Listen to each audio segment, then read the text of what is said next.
Pronto. Começou a gravação. Estava demorando, mas já começou. Vejam só. Nós hoje vamos seguir no estudo das condutas tipificadas como crimes contra a fé pública. E eu quero ver com vocês hoje os artigos 296 e 299. Esses são os crimes que nós vamos ver hoje. O que nós temos aqui? A gente já sabe, já conversamos sobre isso na terça-feira, que os crimes contra a fé pública protegem essa confiabilidade pública do dinheiro, de um documento qualquer, da pessoa. Então, o objetivo aqui é proteger da forma mais ampla possível todos esses fatos para impedir que efetivamente possam gerar algum tipo de descrédito, desfeita, desconfiança em relação às relações interpessoais, às relações humanas. É isso que a gente vai ter. Hoje, especificamente, nós vamos fechar o foco em documentos. Nós vamos ver os artigos 268 a 299, mas, sobretudo, especialmente, os artigos 297, 298 e 299. Esses três artigos são os artigos principais da aula de hoje. Na terça-feira próxima, nós vamos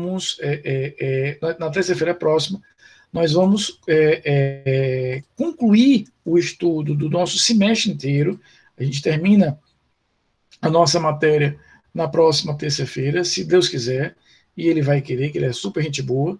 E o que nós vamos ter na próxima terça-feira? A estrutura que a gente vai ter é de ver do 300 ao 311, que são crimes numericamente mais numerosos, tudo bem, mas são muito mais simples. Então, os crimes que nós vamos ver na próxima semana são crimes muito mais simples, e aí terça-feira a gente termina o nosso conteúdo.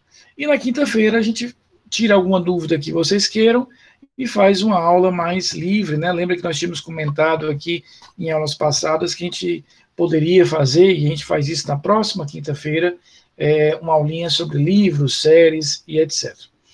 Quero deixar claro que eu não vou fazer mais chamada, tá bom? Não vejo mais necessidade de fazer chamada. Vocês são uma turma muito assídua, né? Uma turma extremamente presente, então a gente já não vai mais fazer chamada. Fiquem tranquilos em relação a isso.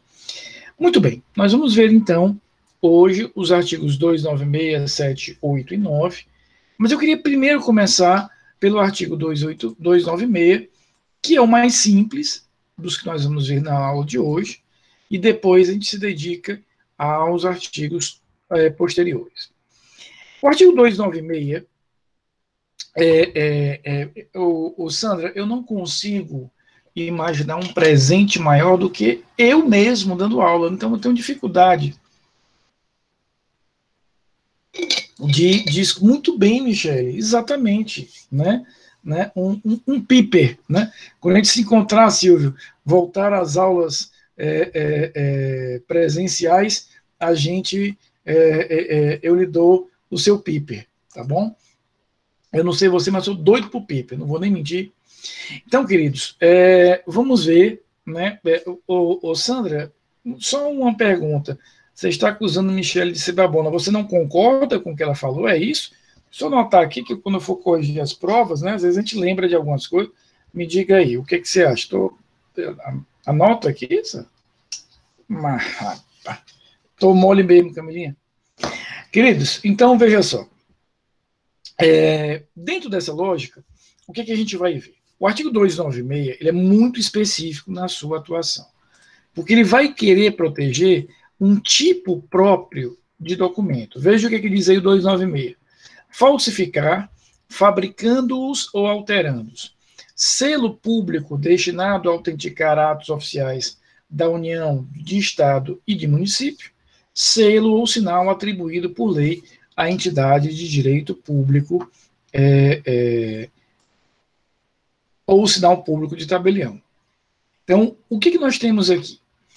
Primeira coisa, vamos lembrar que ele usa aqui a mesma lógica dual que nós falamos na terça-feira, quando nós falamos de crime de moeda falsa. Veja que ele usa a expressão aí, fabricando ou alterando. Qual é a diferença? A fabricação, ela é total. A fabricação é do zero, né? Ela é efetivamente uma fabricação total. Eu começo do zero, né? A gente vai trabalhar realmente do zero, papel em branco, imprime ali, faz a marca d'água, faz a marca de segurança e etc. Quando eu vou pôr alterando, eu tenho uma base verdadeira, eu tenho uma base já real, e aí eu vou apenas modificar essa base verdadeira, eu vou modificar essa base real. Então, veja que aqui a diferença é uma diferença que tem uma importância muito mais acadêmica, muito mais teórica do que de qualquer outra natureza. Mas a gente vai ter uma diferença que a gente precisa entender, onde eu tenho na fabricação o total do zero e na alteração eu parto de uma base e apenas altero. Mas o que a gente vai ter efetivamente como objeto falsificado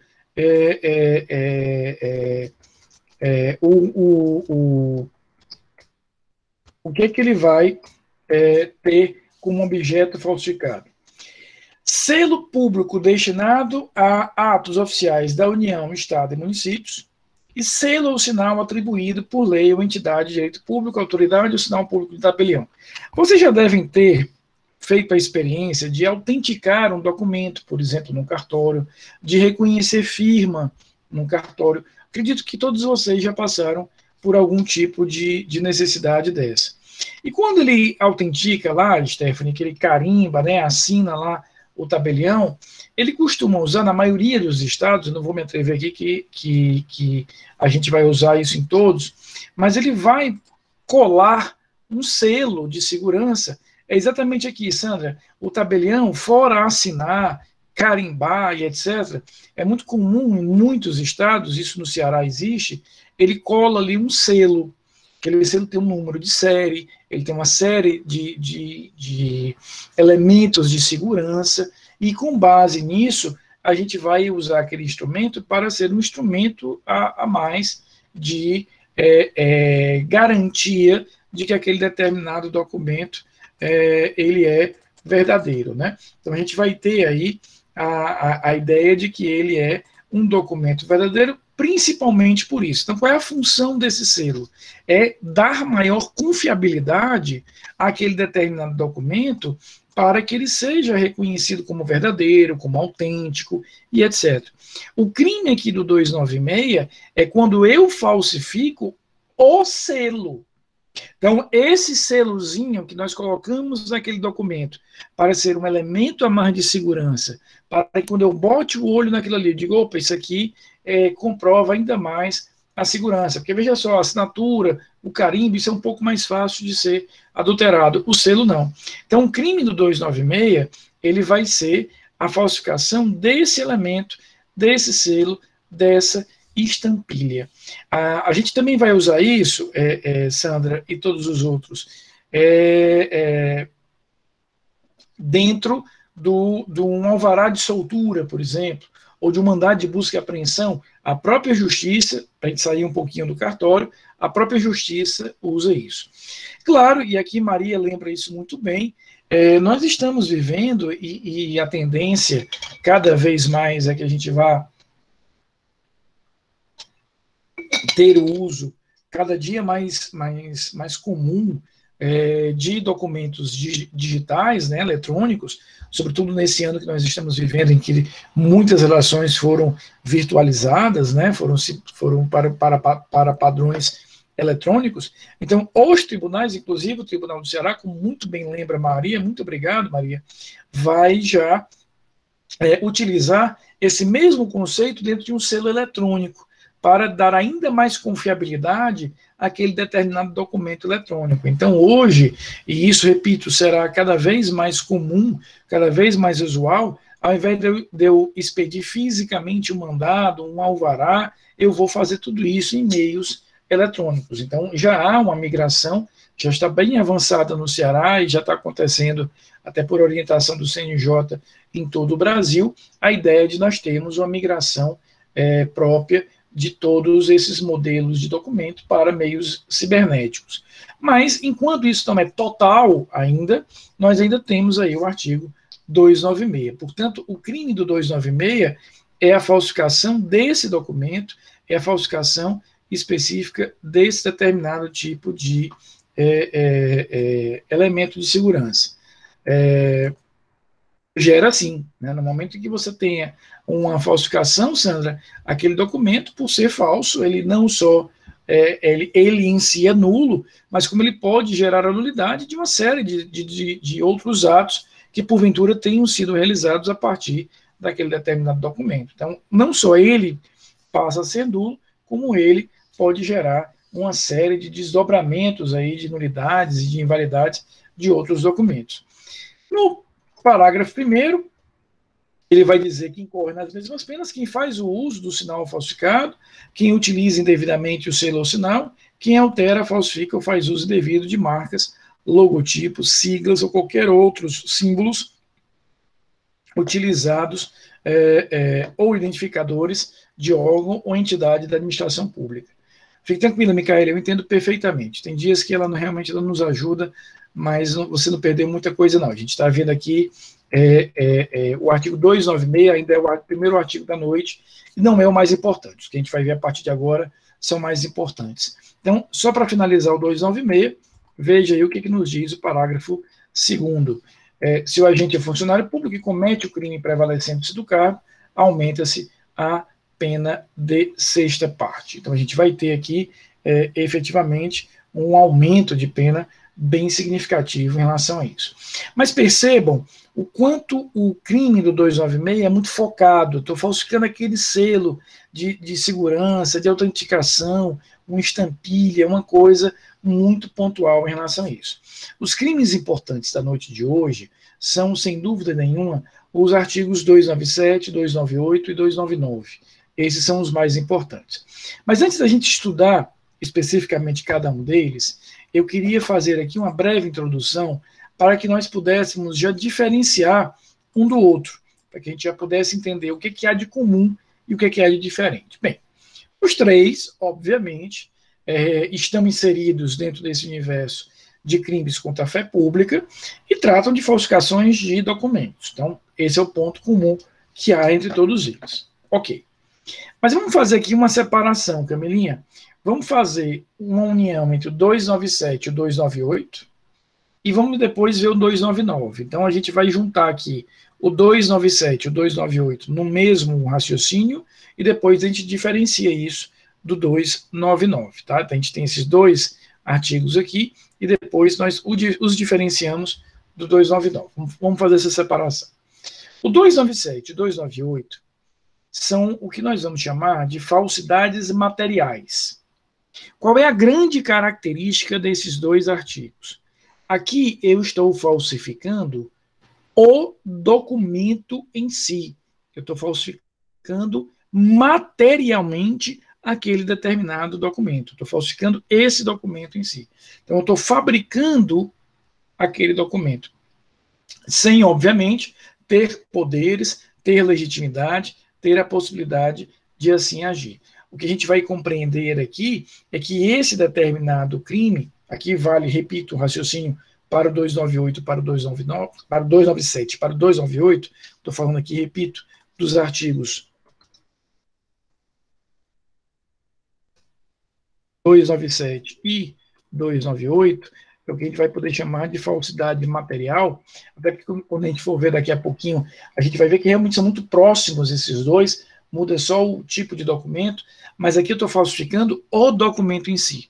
Não importa, não interessa qual é a informação que eu estou colocando naquele documento. O que eu quero dizer?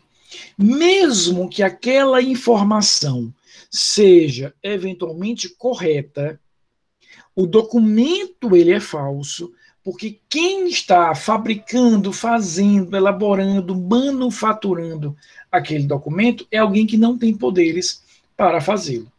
Então vamos imaginar dentro de um exemplo bem simples. Eu perdi a minha carteira de habilitação. Para que eu não vá efetivamente ao Detran, eu vou e eu mesmo confecciono. Escaneio ali uma parecida, coloco os dados ali da minha carteira. Veja, as informações, os dados que eu vou colocar naquela cópia que eu estou fazendo são verdadeiros. Meu nome, realmente o número ali dos meus documentos, o número da própria carteira de habilitação, quando ela foi emitida, tudo aquilo está ok. Mas eu não sou o Detran. Eu não tenho uma autoridade, eu não tenho uma legitimidade, eu não tenho o poder de efetivamente realizar a emissão desse documento.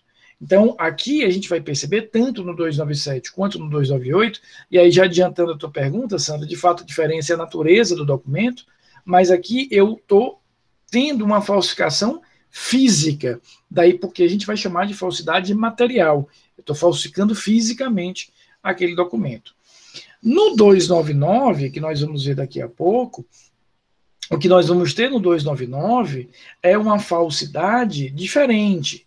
Porque no 299, que é o crime de falsidade ideológica, fisicamente, materialmente, o documento é verdadeiro. Fisicamente, ele foi elaborado por quem deve elaborar, ele foi confeccionado por quem tem poder de confeccionar.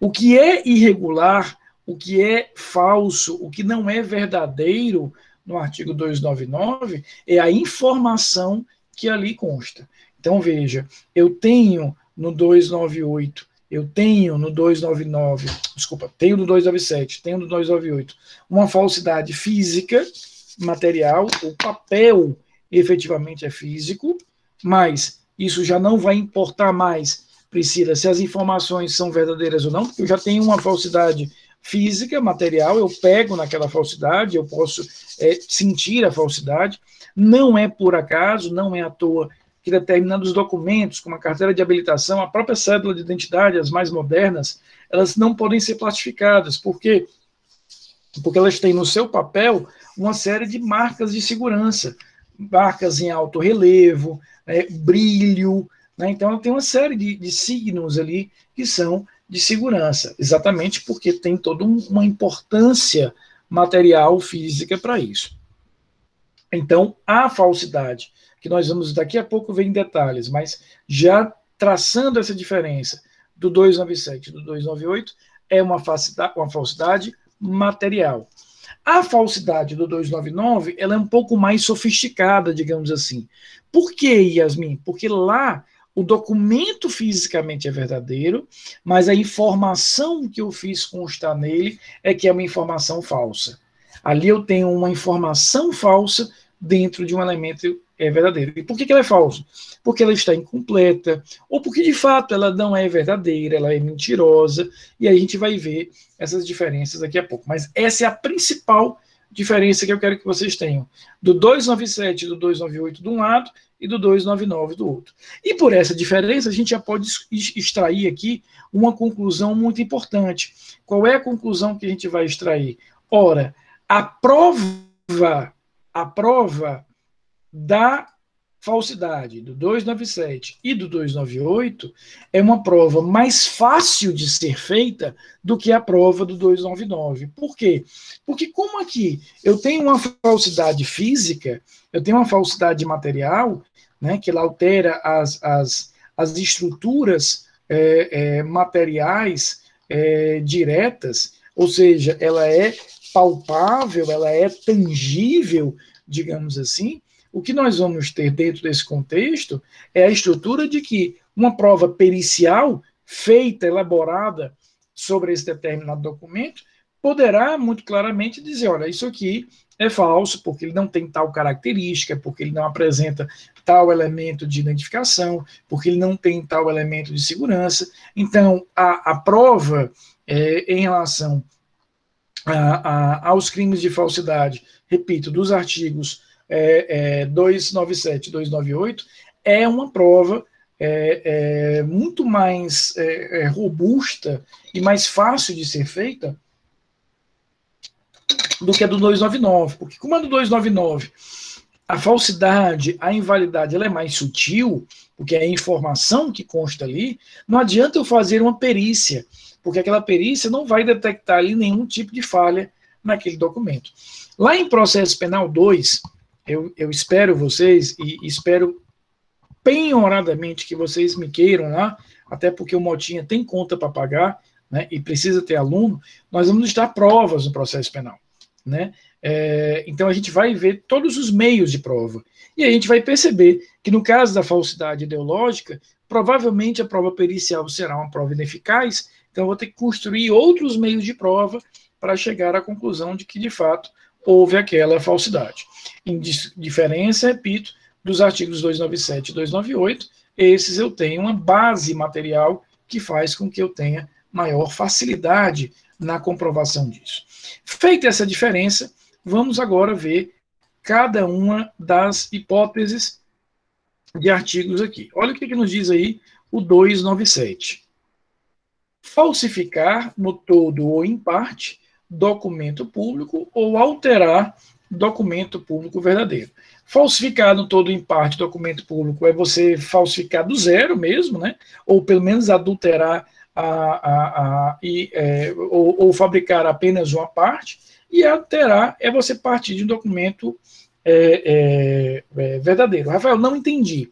Quando ele fala em que falsificar no todo em parte, significa que eu estou falsificando todo o documento, ou eu também posso praticar esse crime falsificando só uma parte do documento. Imagina, por exemplo, que o meu trabalho é fazer os espelhos da carteira de identidade vazio, né, em branco, e eu entrego para Camila, e Camila Augusta, meliante conhecida, vai efetivamente incluir os dados que ela quiser ali. Então, eu estou falsificando uma parte, meliante conhecido 1, meliante conhecida 2, está falsificando a outra parte. Então, a gente vai ter aqui o mesmo crime, a mesma conduta, quer eu faça todo o trabalho de falsidade, todo o trabalho de falsificação, ou mesmo apenas parte dele.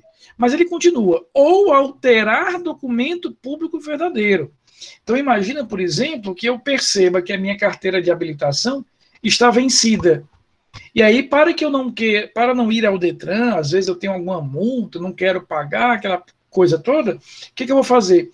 Eu vou no meu documento, vou raspar ali efetivamente aquela determinada data de validade, de vencimento, e imprimo outra por cima, coloco ali outra data por cima.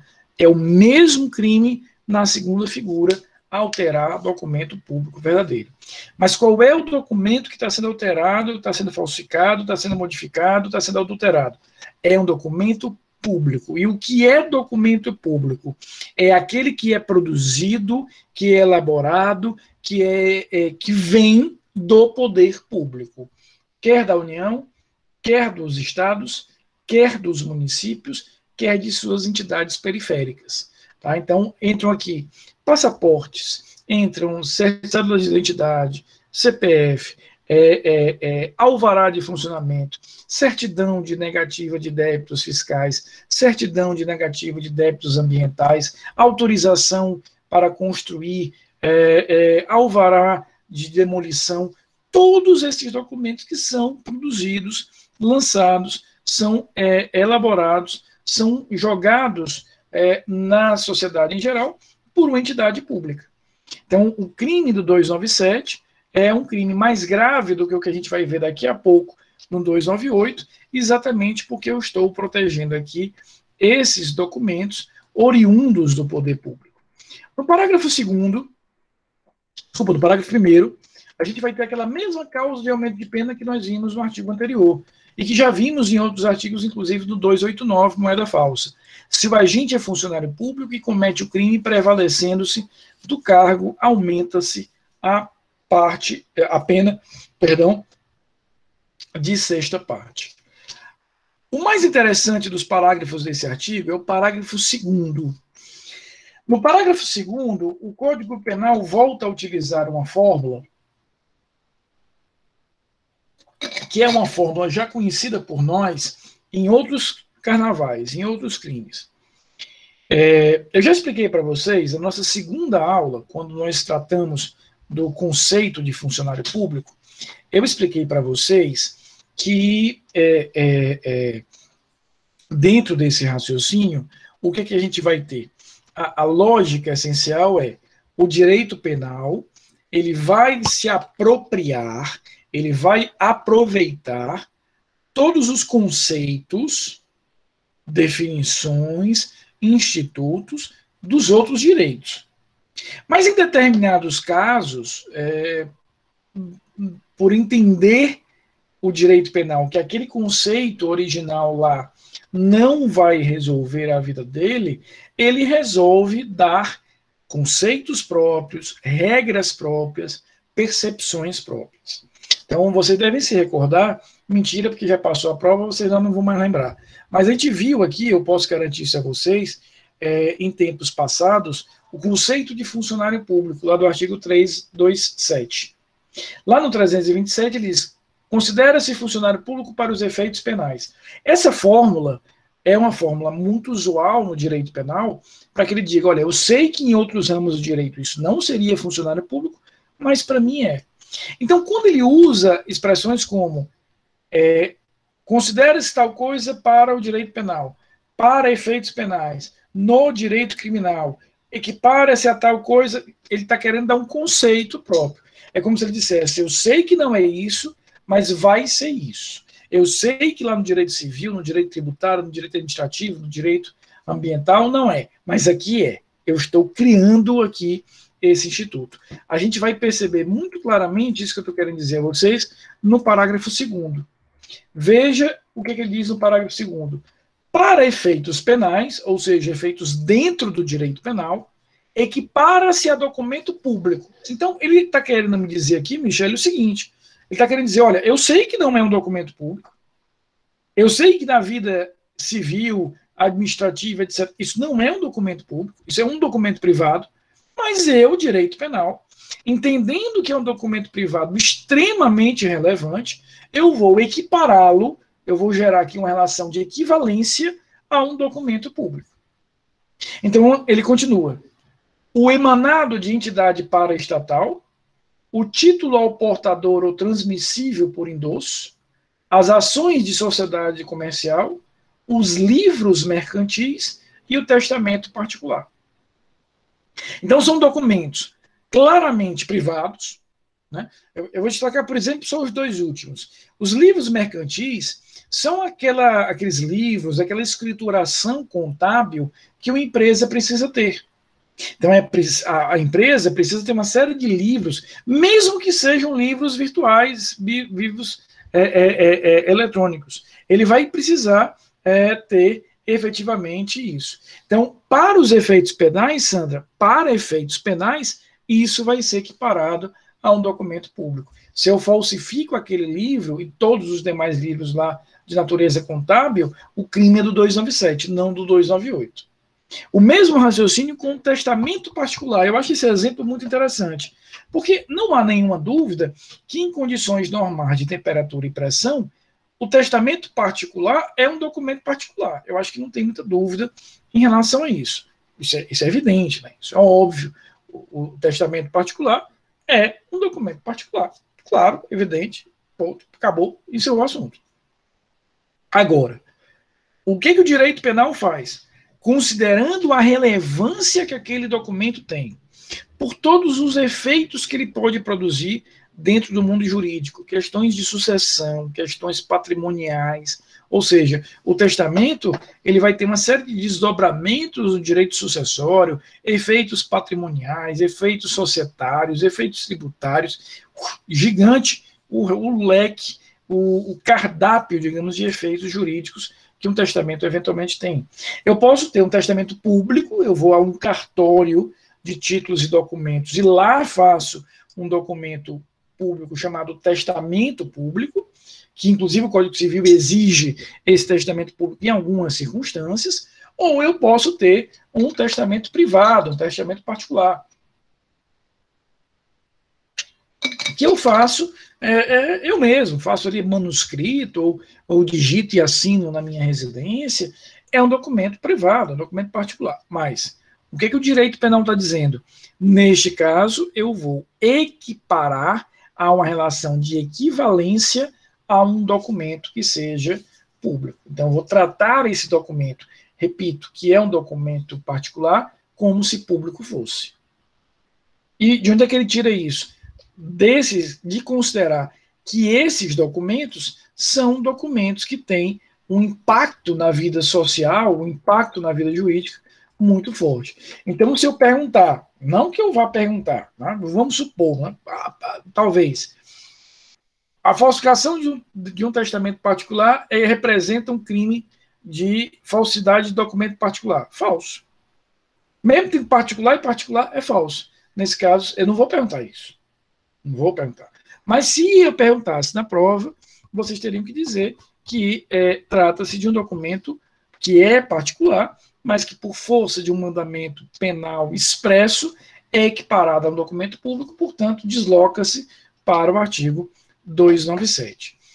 Os últimos parágrafos do 297 são bem específicos e dizem o seguinte: na mesma pena, nas mesmas penas incorre quem insere ou faz inserir. Espera que faltou o inciso terceiro, só um minutinho.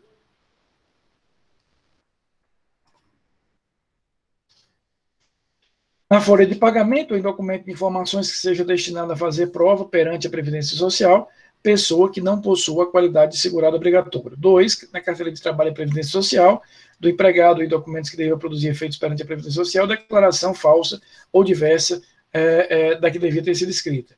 E em documento contábil, qualquer outro documento relacionado às obrigações da empresa perante a Previdência Social, declaração falsa ou diversa. Isso aqui é muito comum, é um crime extremamente comum nessa modalidade, quando, por exemplo, aquela pessoa falta pouco tempo para que ela se aposente e ela vai lá e falsifica na carteira de trabalho dela para criar ali um ano a mais ou alguns anos a mais em que ela era empregada, ela era empregada, consequentemente, ela era contribuinte obrigatória do INSS, e aí criaram a prova para, muitas vezes, antecipar o recebimento de um benefício previdenciário, por exemplo.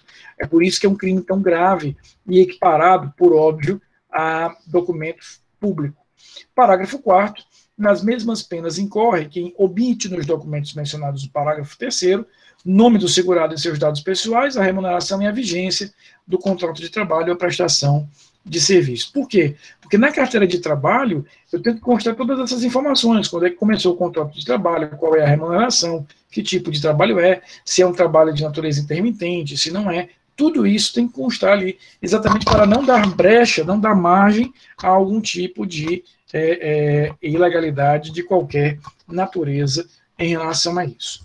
O artigo 298, a gente vai perceber, ele só muda a natureza do documento. Eu vou até aqui transcrever de novo o caput do 297. Veja, deixa eu colocar aqui os dois juntos, porque veja que só muda aí do 298 e do 297, só muda efetivamente a natureza do documento. 298, falsificar no todo em parte documento particular ou alterar documento particular verdadeiro. 297, falsificar no todo em parte documento público ou alterar documento público verdadeiro. Muda apenas, como a Sandra já tinha perguntado agora há pouco, a natureza do documento. Então, a gente vai entender que o documento público é todo documento que venha do poder público, que venha do Estado, o Estado aqui no sentido lato, né? Claro, incluindo aqui União, Estados e município, tudo isso que vier do poder público será objeto aí do crime do 297, mas vindo de uma pessoa natural, de uma pessoa jurídica de direito privado, de um condomínio, de uma associação de classe, de um sindicato, eu já terei documentos de natureza privada. Veja que a pena ela é levemente inferior, é um crime levemente menos grave. Enquanto a pena do 297 é de 2 a 6 anos, a pena do 298 é de 1 a 5 anos. Ainda no 298, o legislador resolveu, em 2012, uma divergência muito grande que havia na doutrina e na jurisprudência. Hoje parece óbvio, mas isso foi objeto de grandes discussões na doutrina e na jurisprudência há algum tempo atrás. Então, o que diz aí o artigo 298? Parágrafo único. Para fins do disposto no caput, equipara esse documento particular o cartão de crédito ou de débito. Então, havia uma discussão, porque alguns diziam, Aninha, que o documento chamado cartão de crédito ou cartão de débito, como ele era emitido pelo sistema bancário mediante uma autorização do Banco Central, ele teria uma carga de publicidade, porque eu só poderia emitir aquele documento se eu tivesse uma permissão do poder público. Outros diziam, não, negativo. A origem é uma origem do sistema bancário privado, ou seja, quem emitiu aquele documento foi o Banco Itaú, o Banco Bradesco, e mesmo bancos oficiais, como, por exemplo, a Caixa Econômica ou o Banco do Nordeste, que são empresas públicas, ambas da União, também, naquele momento, não podem representar o Estado porque estão no mercado comum, regular do sistema bancário. Então, não faz sentido a gente ter esse tipo de tratamento para esses documentos. Então, o legislador resolve essa disputa, essa controvérsia, a partir de 2012, quando ele efetivamente vai sinalizar que a existência desses documentos deve ser tomada com uma existência particular, mesmo que emitidos por um banco público, mesmo que emitidos, repito, pela Caixa Econômica Federal, pelo Banco do Nordeste, que são bancos públicos, são empresas públicas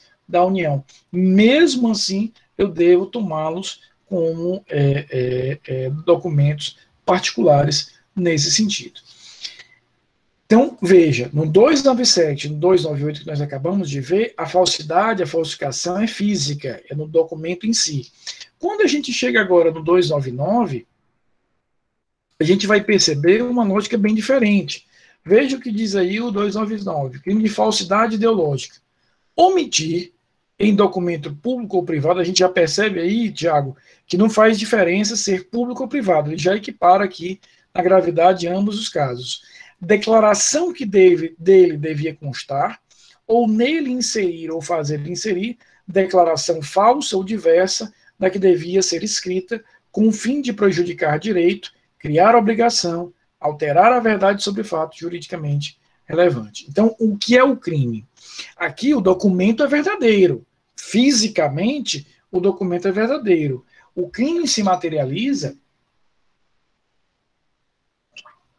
quando eu faço constar naquele documento verdadeiro, eu faço incluir naquele documento verdadeiro uma informação falsa, né?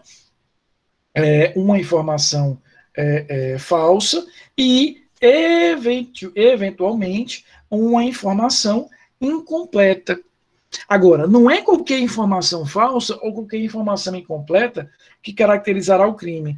Caracterizará efetivamente o crime se e somente se aquela informação ela tiver dentro desse contexto uma relevância jurídica, criando obrigação, isentando de uma obrigação. Então, deixa eu te dar um exemplo. Imagina, por exemplo, Júlio, o cara que vai comprar um imóvel, vivendo em união estável, ele vive em união estável, a união estável tem uma série de desdobramentos no que diz respeito ao regime de bens, inclusive, como regra geral, eu vou considerar o regime de bens da união estável o regime da comunhão parcial, ou seja, aquilo que é adquirido durante a constância da união estável, vai ser dividido. Aí o cara compra o imóvel e faz questão de colocar na escritura que ele é solteiro e não vive em união estável. Para quê? Para amanhã ele criar uma dificuldade no direito daquela companheira. Ou o cara que é casado, mesma lógica, o cara é casado, aí Camilinha, o que tu acha? O cara é casado, compra um imóvel e na escritura de compra do imóvel, que vai ser posteriormente registrada no cartório de imóveis, ele faz constar que é solteiro, né? Eu não tenho a menor dúvida disso, Camilinha, zero dúvida.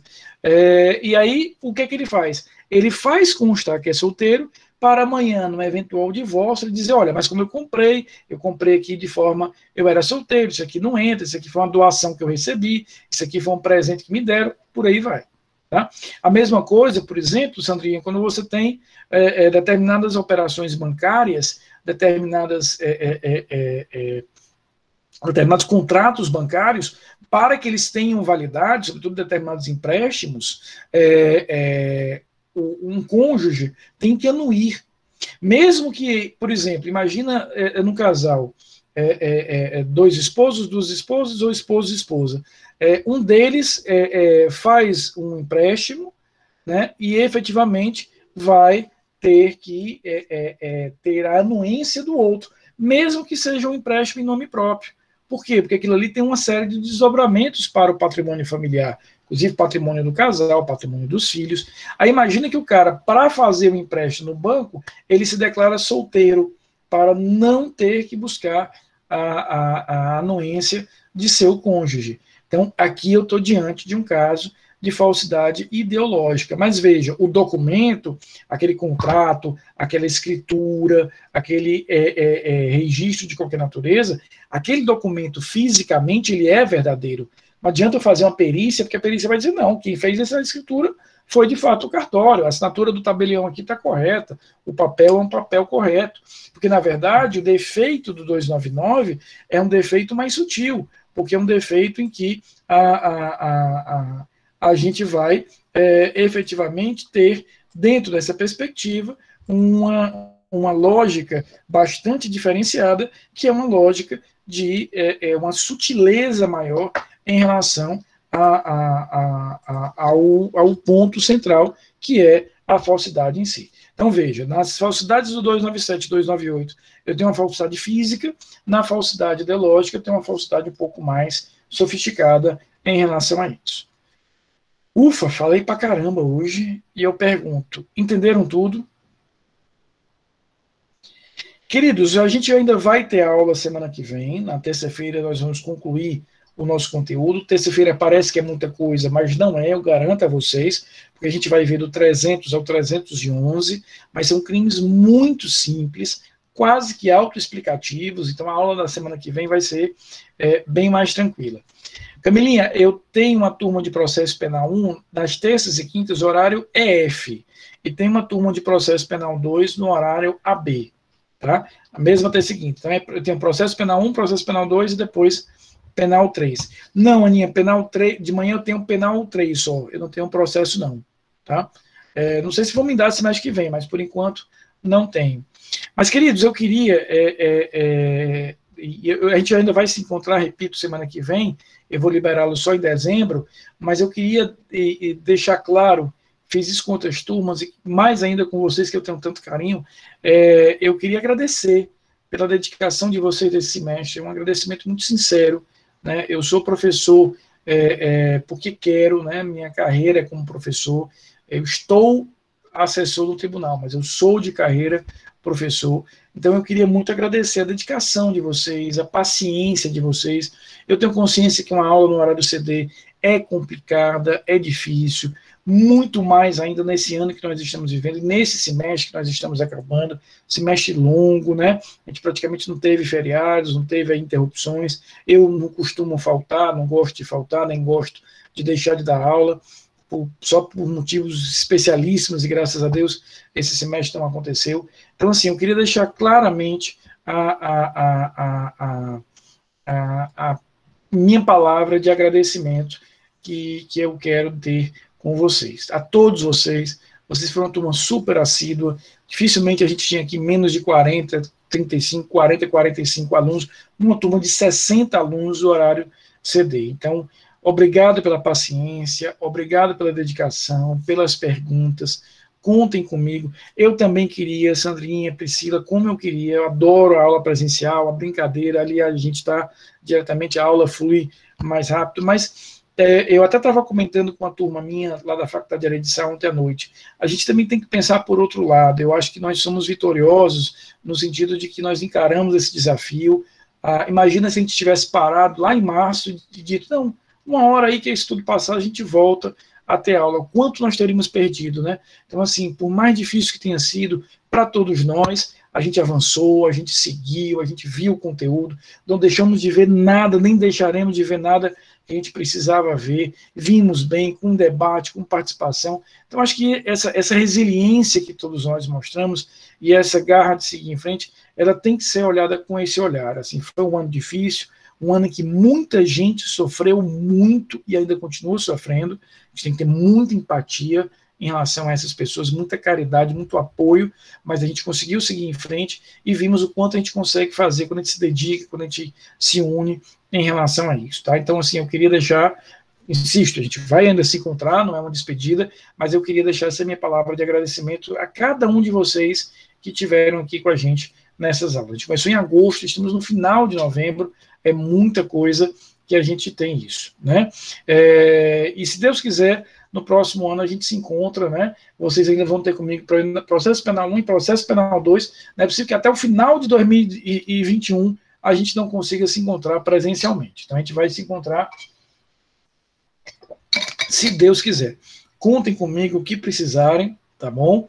Vai ser sempre uma alegria muito grande ajudá-los e estar com vocês. Então, fica minhas palavras de agradecimento, não queria perder a oportunidade, de coração, para mim como professor, é uma alegria imensa, numa hora dessa, num semestre desse, num ano desse, tão maluco, encontrar alunos tão dispostos, tão dedicados, tão com sangue no olho aí, para aprender, tá bom?